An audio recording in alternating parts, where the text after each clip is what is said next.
when we take ownership of our stories, we can make things that challenge everything.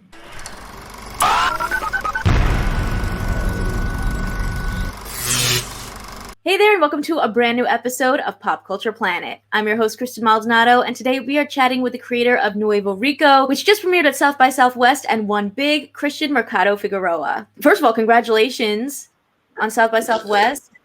I mean, it's so exciting. Nice big win. Monumental, I feel like. It's like, wow, that's crazy. Like, I think it's like, it's a momentous occasion. It signals to something. I feel like it's definitely really, like, I think it's really special, actually. And I think that it just means a lot for the community and like what we can do, and hopefully maybe it loosens things up, and we'll see more things like this in the future as well, and other festivals and in South by, and I just want to see more. I connected with it so much as a Latino, and being able to see, just like that culture, two Puerto Ricans trying to make it, especially, to this beat of reggaeton. So I'd love to hear from you. Where did the inspiration for this come from? It's so singularly coming from like my own experiences and like my own thoughts on like a lot of things, and it's like a big mix of all that. And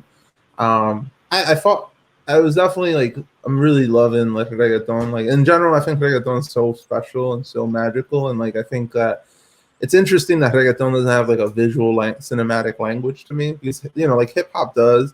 Like I think you could look at a film and be like, oh, that has like a hip hop influence, or that this is a hip hop film, but there's no reggaeton film, And I think that to me, there's something about that.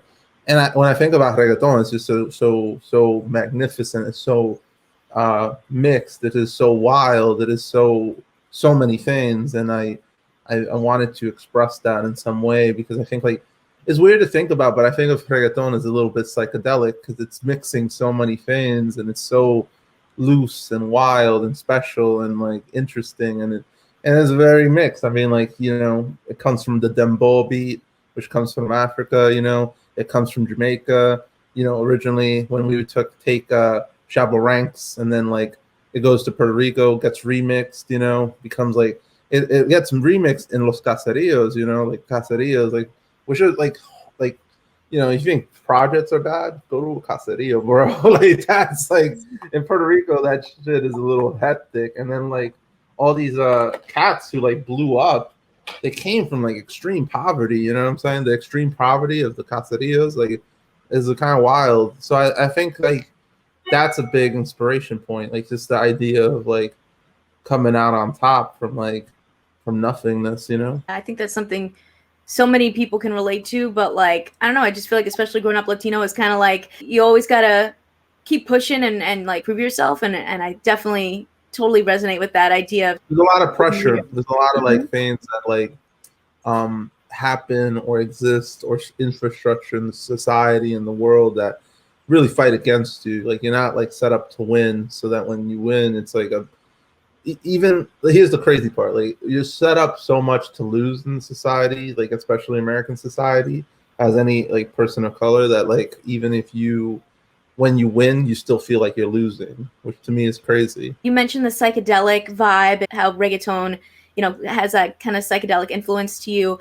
I'd love to hear like just like how you guys came up with this specific animation. Latino culture is just like a beautiful thing. Like there's so much, like there's just so much happening, right? And I wanted it to be distinctly Latino. Like you could look at it and point to it and be like, that comes from Latin America somehow. But at the same time, in an untraditional way, And so when I was working with all the artists, it was a big like pan Latino effort, to be honest, which is crazy. I think a lot about, I mean, I don't know if people will fuck with this or not, but like I think a lot about this concept of Simón Bolívar, Gran Colombia. Like he used to try to, he was at some point trying to reunify Latin America as a, like kind of like what the U.S. is, United States, United Kingdom, United Latino America. Scary when people say that, and then like people be like, "Yo, that guy's got to go."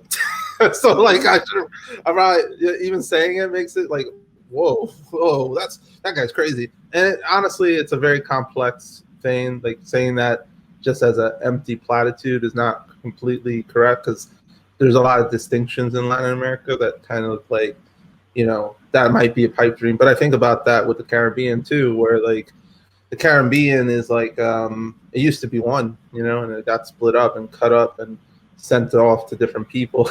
Like, like it was like, England was like, that island is ours. Spain was like, that one's ours. France was like, that one's ours. That's crazy to me. Yeah. So I guess when I was building the style, I was trying to think of like, oh, let me work with a team from Colombia. Let me work with a team from Puerto Rico. Let me work with a team in Mexico City. Let me work with my boys in Philadelphia. Like I was just like mixing it up.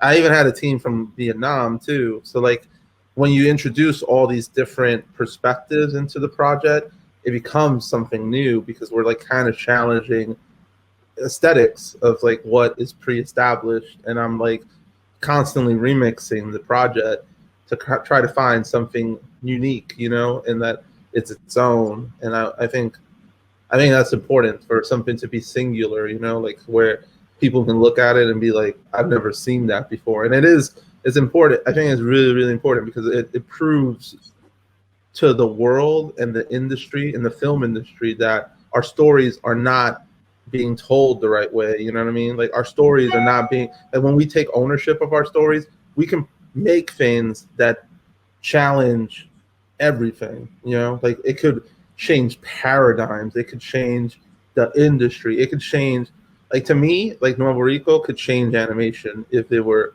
to have a bigger platform. I think that's a beautiful thing and just shows like that we need to be in more spaces because we're only seeing maybe animation or certain stories done from one perspective, and it's like you're missing a whole other thing. Like people could be changing the game, doing things that you've never seen before, but when you're in a safe bubble of like one type of style or one type of viewpoint, you don't get that. We're missing out on a lot of things. It's like I think we need to start looking at this like imagine a library that has every story in it, right? And that library is burning. And we're not saving those books. Like every day that passes that we don't allow like these stories to be told, that library is burning more, and we're losing stories. And we need to save those stories before they just go away, And now you have a really great, voice cast with this project as well. How did that come together? It was really special. I gotta say, like I feel like I was friends with Jackie Cruz, bless. So like I ended up showing her like a previs of like the project before it was animated. Like, and a previs, it's just like a cut up version of it, like using boards and like any like rough animations and visualizations and temp tracks, and it's not a finished product at all. But I showed it to her and she got excited by it like instantly. And I didn't even show it to like be like, yo, you want to be in it? It was more showing her casually like, oh, this is something I'm working on. Like, what do you think? And she was really excited by it. She was just like, oh, wow, like, this is crazy. Like, she thought it was so interesting. And even though it was just black and white, and she always, it's so funny if you ask her, she'll just always be like, oh, yeah, it was black and white. And, I didn't even see all the colors. I was like, yo, that's so funny.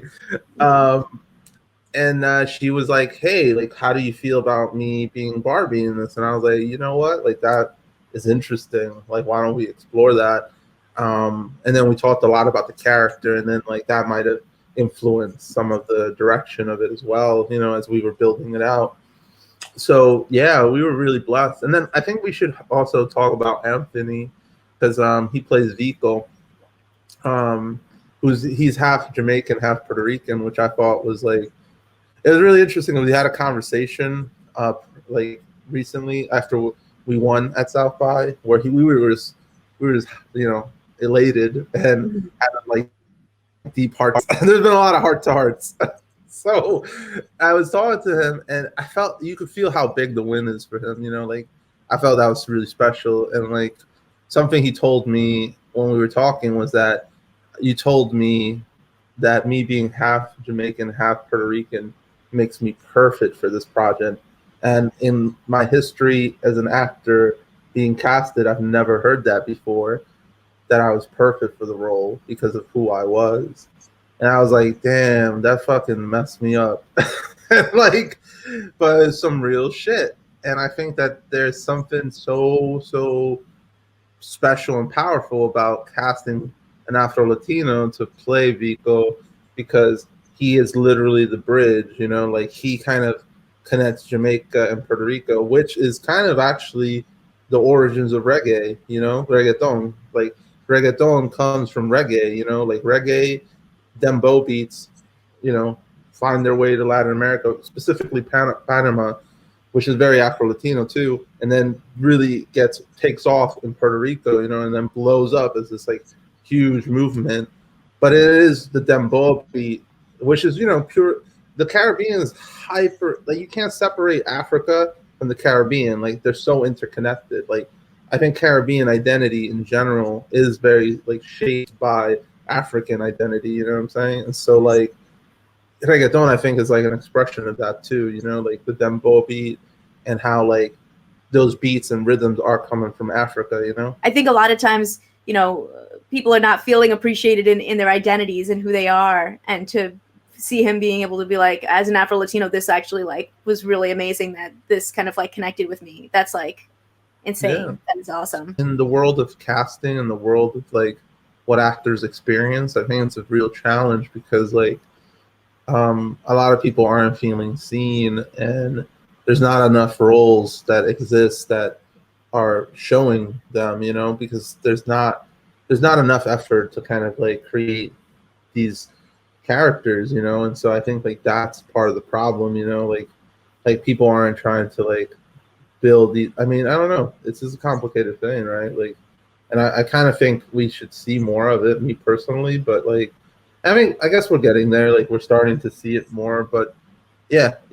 I think you know, we need to make sure that people feel seen and that people are heard and that they have the opportunities to kind of play different things. You know, like I don't know, that's important. It's like, oh, we're getting a little bit, but like we just want it. We want all of it. You know, it's like it's hard when you're getting like a tiny little bit. The way I always look at it is that our communities of color, are arguing about breadcrumbs when there's like a huge loaf of bread up on the table, and it's like that's the reality we live, especially in Hollywood. Like we're maybe like constantly fighting for the same opportunities, but it's because those opportunities are just like crumbles that, you know, systemically are there. Like people feel like, oh, we've done our job because we did that one film, that one thing, that one, we casted this one person. Like, and that's not really, it's like kind of a gesture. It's like kind of a virtual signaling, so to speak, right? Like it's not actually enacting social and infrastructure changes, and it's not really tackling the issues head on. Sometimes they are. I think the change is coming and change are happening.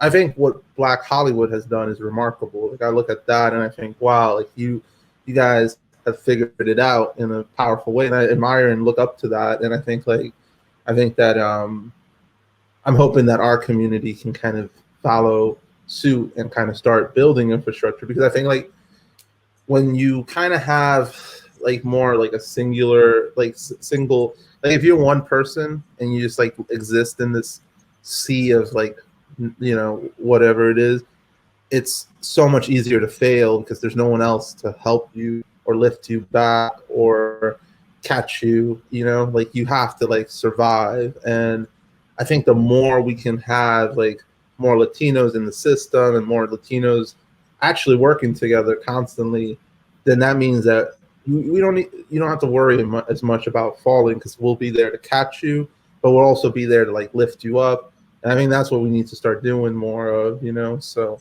that's just my take on it. Is there anything else that you want to share about the short before I let you go? Go watch it. It will be doing festival runs, so you can kind of chase it and try to catch it. I think everyone should take a peek. I think it's you know, I want to just like, stress how big the South by win is. Like that to me is just monumental, and I feel like so blessed for that. And I just think, I don't know, I hope it inspires others to create like like don't be afraid to make something weird. You know, like having like if you're a Latino kid who loves comic books, anime, you know, you maybe an outsider of sorts, maybe you shy, maybe you just don't see yourself reflected in the world, which I think a lot of Latinos feel that way. Everything feels like it's like still in the 80s somehow. Like I don't fucking know why. Like everything, Yeah. like, it's just like, yo, are we still telling the same stories?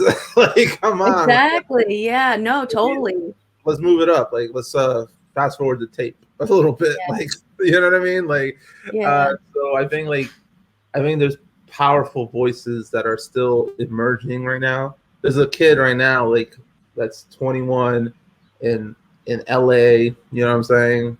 Mexican cat doing skate videos that will become kind of like the next Spike Jones. And we need to like start like looking at that. Like don't let Hollywood tell us who we are. We need to tell Hollywood who we are, you know what I'm saying? So like the system of Hollywood is just trying to like, oh, well, here's your audience and this is who you are. They haven't seen the audience because we haven't had ownership of our own like voice, you know, in a way that the system has allowed. So like we need to start championing these unique voices in the Latino community rather than like shying away from it, you know, like we need to foster them. Like, we need to feed that. We need to like encourage it. And that's how good art kind of gets made. Like we need to like find interesting singular voices within our community and champion them, you know? So like, let's not like shy away from that. Don't think of it as like, oh, that's too weird. Oh, I don't know, understand it. Nah. Get rid of all that. Let's just like start going, yo, put that person on. If you're interested in following the podcast, you can follow me pretty much everywhere at Kmaldo or the show at Pop Cult Planet. You can also find information on our guests below as well. Support the podcast with your very own Pop Culture Planet merch at teespring.com/stores/Kmaldo. And you can catch new episodes every Thursday at 6:30 p.m. EST on YouTube or your favorite podcast listening platforms. If you enjoy the episodes, consider subscribing so you know when a new one is posted. Rate and review it and share it with your fellow pop culture lovers. Thanks for listening. It's been a blast, and I'll talk to you next week. For more Pop Culture Planet, you can check out the link right here.